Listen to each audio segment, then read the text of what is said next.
Hey folks, how's it going? Welcome back to the channel and welcome back to another one of our weekly id Invaded discussion videos. And today we are here to talk all about episode 5, Circled. I lied, it's episode 6. I'm a bad content creator. Anyway, before we get into the video proper, I do, as always, want to give a big thank you to those of you who shared last week's video over on Twitter. At Clockwork Cams, at Zyphery, at JNtheo21, at Infamous519, at Endlow, at Bubba Lubber, at D Cherry Wolf, and at Deep Not That Deep. Thanks so much for sharing last week's video over on Twitter, everybody, and if you too would like to have your name shouted out in next week's id Invaded video, then be sure to share this video around on the internet, and then tag me at JoJo Talks Too Much over on Twitter, and I will be sure to shout your name out in next week's video. Okay, so it's another episode of id Invaded, and unfortunately, like most things with this show, I simply don't have enough time to talk about every single aspect of the show. There is a lot that happens in just about every episode, a lot of layers that need to be taken apart and reassembled to really look at the episode in the greater scope of things. However, I just don't have the time for that. And if I'm honest, this is probably the episode that I just have so much to say that I really just don't think I'm going to get to all of it. So if there's something that I leave on the cutting room floor, go ahead and talk about it in the comments, although I don't read the comments. Go ahead and talk to me about it on Twitter or in the chat if you're watching this live, because there is a lot going on and we should unpack some of this stuff. So let's go ahead and start, I suppose, with the standoff with the gravedigger. Now, Inami and Kazuta, when they are cornered, are shockingly calm. And I don't know if that is thanks in part to whatever influence it is that John Walker had on both of them, since we later find out that Inami also had some sort of interaction with John Walker, since he shows up in her Idwell at one point. But they are really calm, considering the situation they're in, and considering what's about to happen. And we also get to see Matsuoka really putting in that classic detective experience. You know, he's got that in-field experience, and he totally saves Hondamachi's tail. And there's a couple moments in this episode where he has this sort of shocked nature, where he's just sort of blown, like his hair's blown back by some of the stuff that Hondamachi is saying, and especially some of the stuff that she ends up doing. And it forever alters their relationship, but it's something that I want to get to towards the end of the video. But we get this sort of like insane, ridiculous action scene that is equal parts super silly and yet at the same time is really dope, because we don't really get a whole lot of in reality action when it comes to id Invaded. For the most part, most if not all of the action has come from the Idwells themselves. It's come from the Mizuhaname and all the wackiness that computer system crazy matrix looking thing can do. And it's rare that we get an in reality fight. And Hondamachi not only holds her own, Hondamachi kills the guy. Hondamachi straight up murders Kazuta, and I was genuinely shocked. And it was in this moment where I was sort of just standing there, like I'm watching the episode standing up. No, I was sitting there, staring at the screen, and I had an inkling that this might happen, and I was still shocked by what ends up happening by the end with Matsuoka and Hondamachi. But I had that sort of inkling that Hondamachi just took that one step too far, because the dude does lunge at her, for sure. And he was going to kill her, but she stabs him first. But just the way it plays out, you're like, there had to have been a better way than that. Like you baited him to attack you. Like, you almost basically killed him yourself. Just the way that things played out. And Matsuoka is very much aware of this. And I don't know, it's weird to see their dynamic crumble apart, because Matsuoka's had Hondamachi's back from the start of the show, so it's sad. I know I said I wanted to save it for the end, but let's just get into it, because I'm dying to talk about this.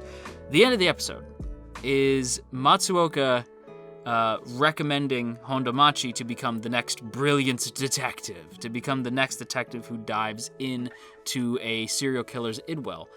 And when he's explaining his reasoning, he says, this isn't a happy moment. This isn't something I did to be kind to you. This isn't even something I wanted to do. I didn't want you to become a damn detective. I wanted you to be bad at it. And that is heartbreaking because you can hear it in his voice. This sort of disappointment mixed with anger at what she's done. And it's really where the episode's title comes into play. The episode is called Circled, and we don't really get to know what the episode is called until halfway through. In true id invaded fashion, stories kind of told in jumbles. And when I saw the word circled, with most things with most episodes in the series, the episode title seems to be the running theme of each episode if you kind of dig underneath the surface level. But even at the surface level, it has something to do with it, right? Like if you're looking at the surface level, Circled is in reference to Inami's Idwell that they later dive into in the second half of the episode. And we are going to talk about Inami's Idwell for sure. But circled could mean Inami's Idwell since the train kind of goes in a circle and it doesn't stop. It's just a never-ending train ride that just goes in a circle. That's the surface level. If you dig underneath, circled is also, or could be rather, because I don't know, I didn't write the thing. I'm not Otaru Maijo, so I didn't write this, but this is just my hypothesis, and I theorize that circled is also in reference to the fact that Matsuoka is watching his life go in a circle. He trusted Sakaido before he even became Sakaido, and they were partners. And like we brought this up in a previous episode, that he feels betrayed and upset and disappointed that his partner ultimately became this serial killer in a way, where he convinces other people he killed the challenger, and then he later convinced other serial killers to kill themselves, becoming a serial killer himself, and then of course becoming able to be a brilliant detective within the Idwells. And this all comes full circle when he's introduced to Hondomachi, this young rookie who he really wants to kind of guide and keep under his wing, but reality sucks, and it all comes full circle, and Hondomachi herself becomes a brilliant detective, aka becomes very likely to be another serial killer. And that sucks. Like, that was so heartbreaking. That scene with the sunset and him saying like, oh, you don't even mention it. It's like, you don't have to explain. What I did for myself and for my colleagues' safety. And he just walks away. It's like, oh damn, because this has been the key dynamic of the show, right? It's this like protective, like senpai kohai dynamic between Matsuoka and Hondomachi. This sort of like protectiveness over the rookie and the senior, and that whole dynamic just fell right the hell apart at the end of this episode. And it's a brutal way to end the episode, but it's also one of those moments that makes me kind of just be shocked at the show, which is not uncommon. The show constantly leaves me in shock at several different points, and in each episode has several points where I'm just staring at the screen like, what the hell just happened? And this was certainly one of them.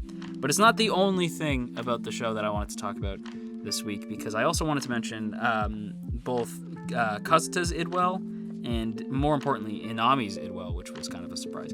Kazuta's Idwell, I'm curious to hear what you guys think, because I'm not really sure what this was meant to be. Like, I kind of, like, I don't really get it. I mean, the girl, or the person, I guess, kind of looks like Inami, so maybe him being on the outside and her being on the inside is meant to reflect their dynamic, since that's sort of mirrored in Inami's Idwell, where they're sitting apart but staring at each other through the window. It's but like the window's reflection rather, because in Kazuta's Idwell they're staring at each other through the window. I don't know. I don't totally get what that's about. I don't quite understand what that was trying to reference. But I do want to point out Kazuta's Idwell, mainly just because it's funny to me how much he looks like Hajime Hinata in his own Idwell. I'm like, my boy looks like sliced up Hajime Hinata, and I'm not going to be able to get over that, because that's literally who he looked like. And I'm like, they killed my boy Hajime. So yeah, I just wanted to point that out. But more importantly, I want to get to Inami's Idwell, because this to me was the perfect setting for not only that particular character's Idwell, but also trains.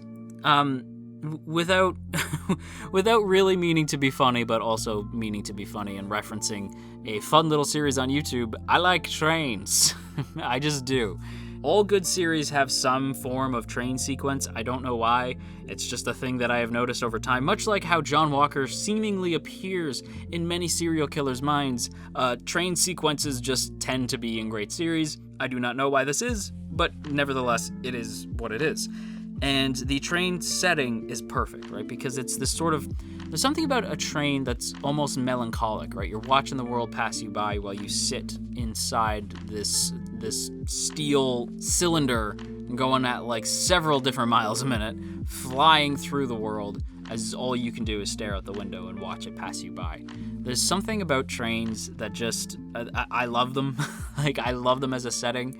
And especially when the setting is meant to be introspective, which is very much what they're doing with this scene as well. And like I said, the circular nature of the train really makes it sort of unsettling. Like there's no end, and it just keeps going and going, and you can never get off the damn train.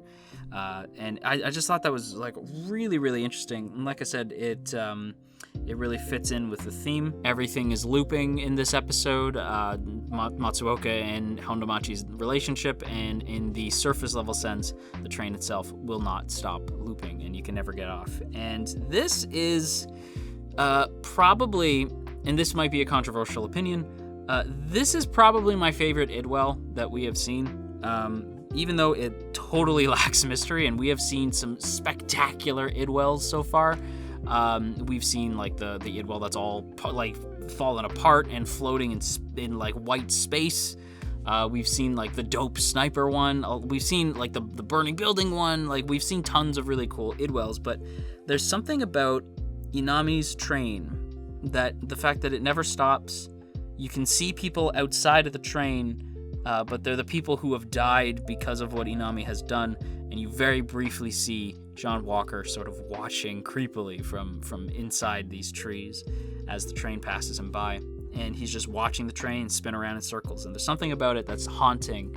And this is easily the most hauntingly beautiful Idwell that we have seen thus far. And it is the closest the show has come to reminding me of this totally different thing. But it's the closest the show has come to reminding me of Yume Nikki. And I say that because it's this quiet, like they start playing this insert song, right? But it's not this like loud, bombastic insert song. It's very calming, very soothing, very quiet. And you just hear like the insert song and the sort of rumble of the train, and you just see Sakaido sort of break down and say like, I didn't want you to die. I don't want you to die. You don't have to die, to Kaoru. And it's just this quiet, calm, beautiful scene. And it's one of the reasons why Yume Nikki is one of my favorite quote-unquote horror games, I guess. I don't really consider Yume Nikki a horror game. It's more of just this like quiet, somber, like weird, trippy, surreal experience. And when you think about it, that is kind of in relation to Id Invaded as a series. Like the two are these really weird, trippy, metatextual experiences that have these really calm, quiet, moving, and hauntingly beautiful scenes. And I don't know why Yume Nikki specifically jumped into my mind while watching this, because Yume Nikki doesn't have a train, but it's just they have that same sort of quiet, hauntingly beautiful aesthetic that I just, for some reason, the two reminded me of each other in this moment. With that said, everybody, I'm going to wrap up my thoughts here. There's definitely stuff in regards to the episode that I didn't get to talk about. Hopefully we'll talk about that a little bit more next week. And using my very fun, yet admittedly very bizarre rating system, I would say this episode is like a warm cup of sleepy time tea. You know the one where there's the sleeping bear on the packaging? That one. For a lot of you, that analogy won't make any sense. But for some of you, that analogy still won't make any sense, but it made sense to me, so I'm gonna roll with it. And that's gonna do it for today's video, everybody. So I hope you guys enjoyed. And before we go, as always, I have to give a big thank you to the good folks over on Patreon, especially those in the Earl Grey tier: Andrew W., Calvin A., Crowbar of Irony, Daniel G., Digger the Fox, Dominic G., Ionos, Urza, Ginkutaku, Godzilla Fan, No For Nothing, Maria Teresa, Marshall B., Mirth Mouser, Cell, Shadow Creative, Sipco Games, Somastan, Stephen G, Sakochi, Tristan G, and Veridon. A huge thank you to all of you in the T Squadron for your continued support, and if you too would like to join the T Squadron, then be sure to check out the first link in the description to check out our Patreon page, see all the cool rewards you can get over there, as well as access to our Patreon exclusive Discord for as little as $1 a month. And with that said, we're gonna wrap up today's video, everybody, so thank you all once again for watching, and if you are feeling stressed out today, then you go have yourself a warm cup of tea, and I will talk to you all again real soon.